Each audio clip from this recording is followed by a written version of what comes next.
খুব কমনলি আমি একটা কোয়েশ্চেন পাই, সেটা হচ্ছে পেশেন্ট আমাকে এসে জিজ্ঞেস করে, স্যার আমার লিঙ্গ উত্থানজনিত সমস্যা হচ্ছে বা ইরেকটাইল ডিসফাংশন হচ্ছে, আমি কি ভায়াগ্রা খাবো নাকি থেরাপি বা পিশটে যাব?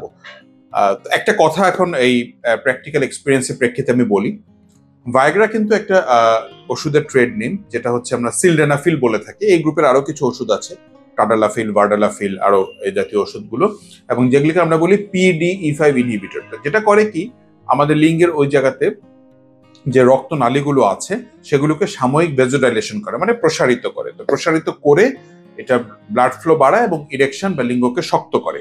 কিন্তু একটা কথা মনে রাখতে হবে, জিনিসটা কিন্তু ট্রানজিয়েন্ট। ট্রানজিয়েন্ট কথার অর্থ হচ্ছে জিনিসটা কিন্তু ক্ষণস্থায়ী। দেখা যাচ্ছে কোনোটার অ্যাকশন থাকে 6 ঘন্টা, কোনোটা হাফ লাইফ 12 ঘন্টা, কোনোটার 18 ঘন্টা। একটা সময় পরে দেখা যাচ্ছে যে জিনিসটা কিন্তু অ্যাকশনটা চলে যাবে। এই ধরনের ওষুধ আমরা কিন্তু সাধারণত ইমার্জেন্সি বেসিসে অথবা খুব যদি প্রয়োজন হয় তখন ব্যবহার করি। আবার এই ধরনের ওষুধের কিন্তু বেশ কিছু সাইড এফেক্ট আছে, যেমন যারা CABG করা কিংবা যারা অ্যানজাইনা বা বুকে ব্যথার যারা রোগী আছেন, তারা কিন্তু এই ধরনের ওষুধগুলো খেতে পারবেন না একেবারেই। আর এই ধরনের ওষুধগুলো আমরা পালমোনারি হাইপারটেনশন ইউজ করে থাকি।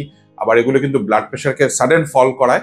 এটা একটা ব্যাপার আছে। তো এই তুলনাটা আসলে সবসময় ঠিক না যে আমি পিশটে যাব না ভায়াগ্রাতে যাব। তো ভায়াগ্রা হচ্ছে এক ধরনের ইমার্জেন্সি মেডিকেশন, আমরা সবাই জানি। তো লিঙ্গ উত্থানজনিত সমস্যা যদি দীর্ঘদিন থাকে, অবশ্যই পেশেন্টের যদি ক্রাইটেরিয়া ফুলফিল হয়, সমস্ত কিছু ঠিক থাকে, তাহলে পিশট বা পার্মানেন্ট যে থেরাপিগুলো আছে সেগুলোতে দেওয়া উচিত। শুধুমাত্র ওয়ান টাইম বা ক্ষণস্থায়ী থেরাপিতে গেলে পেশেন্ট কিন্তু কয়েকদিন পর পর সাফার করবেন।